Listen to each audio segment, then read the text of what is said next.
All right, everyone. So I'm here to give you the latest controversy that is happening right now. And apparently, the worst thing you can do is to tell a journalist to learn how to code. So this is very offensive.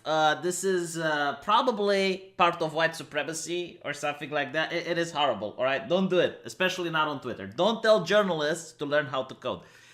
Because how did it get to this, right? You need some context, and I'm here to provide you with the lore.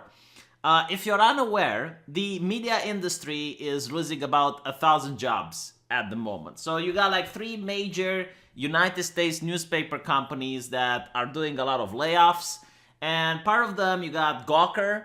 And I don't understand why Gawker is doing layoffs. I mean, if you look at the quality articles that they're promoting, I don't know why the free market doesn't just reward them for these Pulitzer winners. Like, look here. 13 things only guys with an extremely mediocre dick will understand. Not big, not small, just mediocre. Which Taco Bell menu item speaks to you on a spiritual level? 29 mind-blowing ways you can eat chips. So again, like with Pulitzer winners such as these, I just can't imagine why people don't read a little bit more BuzzFeed. Why they don't click a little bit more on the links to see some ads so journalists can still have a job. But, capitalism, horrible. People should be forced to read BuzzFeed, I think. Otherwise, journalists have to be laid off. Other companies that are laying off people is Verizon, which is going to cut around 800 jobs from its media division. And also, Gannett, apparently, is going to slash dozens of jobs. Now, with journalists being fired, you can understand a lot of blue check marks are a little bit upset. You know, the morale is not very high among the blue checkmark community club. It's a very dark time for a lot of people who are unsure if they're going to keep their jobs or not. And every day there's a new journalist talking about how they got fired. Like, for example, we got Chloe Angial here, who tweets and says, like, so many talented and lovely journalists, she got laid off today. If you're in the market for an opinion editor with a huge and diverse Rolodex, columnist with 10 years of writing about gender politics, and more importantly, a literal PhD, okay, not just a fake PhD, not a fiction, a literal PhD, and do you know in what? Romantic comedy. She's a doctor in romantic comedies, and she's got it under her belt, and you can talk to her. For those who are wondering, apparently Huffington Post opinion, the entire section is being eliminated.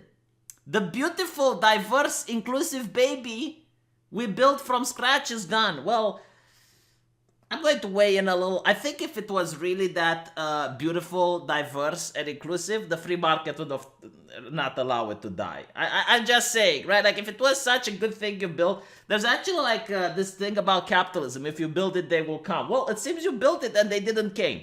Or maybe they came and they left, which is why the little baby is gone. But, like a lot of people, they want to reach out to the journalists. Now, I understand that the journalists are usually the people that give light in the darkness. They tell you how to behave in society. They tell you how to be a good, decent, compassionate, empathetic human being. So a lot of people look up to the journalists and say, journalist, I am a horrible person. How can I improve myself? How can I enrich myself? And the journalists usually give advice. Now, a lot of people have looked back in time when journalists would tell coal miners or other blue-collar workers who were getting laid off, and were sitting there from their ivory towers, and they were telling, well, maybe you should learn how to code. They would look like at a miner covered in soot who was completely devastated that he has just lost his income, that he doesn't know how to care for his family, and here you have like journalists telling, you know what, learn how to code. It's like that, easy, fix it.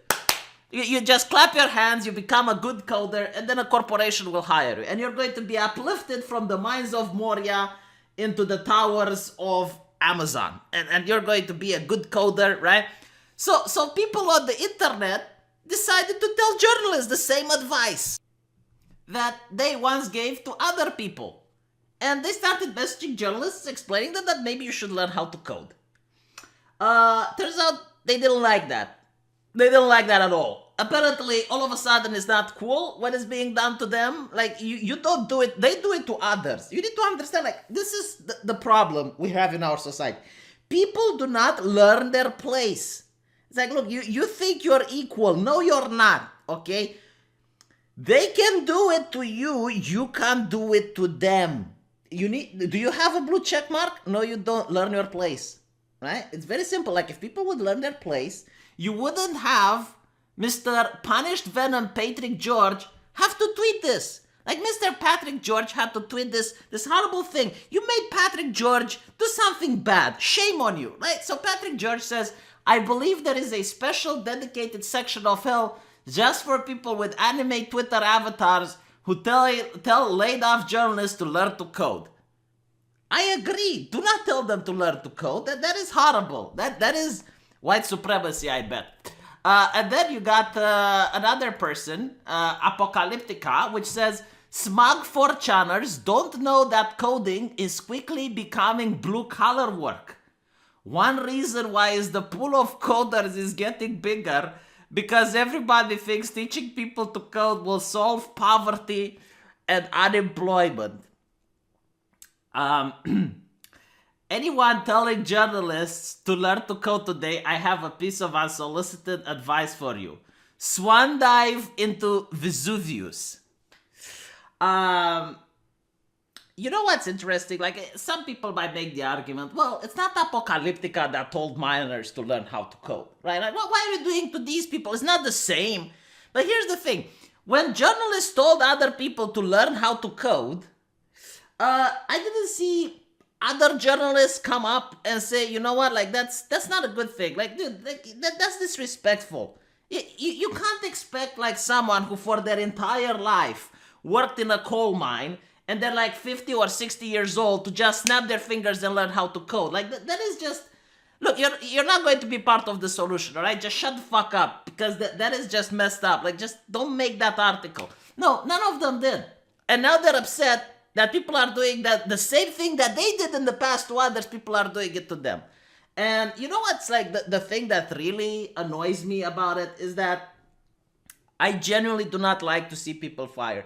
I genuinely do not like to see people losing their jobs. I know I'm weird that way. I'm weird. Even when it comes to journalists, I do not want to see them fired. And you might say, well, V, what do you mean even when it comes to journalists? What do you mean like that? Well, look, just last week, a journalist from BuzzFeed called Michan, the YouTuber Count Dankula, alt-right. Now, YouTuber Count Dankula is not alt-right. Anyone that follows his channel knows that this is not the case, right? And YouTube decided to demonetize his entire channel. So this journalist basically got Michan fired. He is unable to make money off of YouTube right now. Okay, thanks to the BuzzFeed journalist. But this does not end there, right? Because it's not just that because he slandered him in an article. No. He then goes forward and messages Michan in DMs and says, what about your advertisers? How's YouTube advertisers going for you, Michan? and you know, like, this is just insane. You got BuzzFeed, a publication who believes that smiling is the new symbol of white supremacy, because Democrats never smile, by the way. And they're the ones that are accusing and smearing YouTubers of being white supremacists so that they get fired, quote unquote, like their income gets taken away, because that's like the main issue here. They can't provide for their families, and they're doing these things, and I should feel sorry for them. Like, I should look at this and go like, oh my god, this is so sad that it's happening. Again, I get it, like, some of the journalists that are getting fired aren't people that did bad things to YouTubers, but I never seen them defend or you know, like, try to make another article saying, okay, BuzzFeed, come on, that's ridiculous. Like, Count Dankula is obviously not far right. No, they're not. And the more to hammer the point in, they're my competition. Like, they are actually against YouTubers, and they're open about it. Because as you can see in this tweet right here by Clara Jeffrey, layoffs at Gannett, Verizon, Oath, Huffington Post, BuzzFeed, another bad day for journalism. Support the news organizations you value. If you're not spending as much on supporting news journalism as you do on cable streaming entertainment, Consider a priority shift.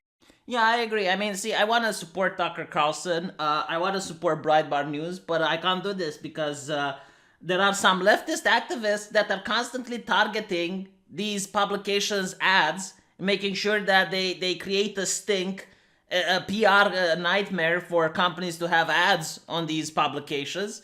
But you know, like I'll take your advice in mind. I'll definitely think about it, Clara. Yeah, I definitely need to support more of the news organizations that I like. I think I'm going to click more on PewDiePie videos. I think I'm going to click more on other YouTubers that I admire. Maybe one Steven Crowder. Right, I'm going to watch a little bit more of him now. Good point. Good point. I'll take that into consideration. In the meantime, maybe she should learn how to code. You know, like I genuinely find it very interesting their behavior. The journalist class, you know, why wasn't this like backlash? This thing like you shouldn't tell people to learn how to code when the journalists were talking about the miners, when they were telling the blue collar workers that they should get over it on the fact that they're losing their job. When was this outrage? Why is there only outrage when people do it to journalists? Well, I mean, it's not that long ago that this happened. I'll let the audience figure that one out. Anyway, if you liked my channel, please consider subscribing. I also have a subscribe star if you want to help out. And thank you all for listening. I'll see you all tomorrow.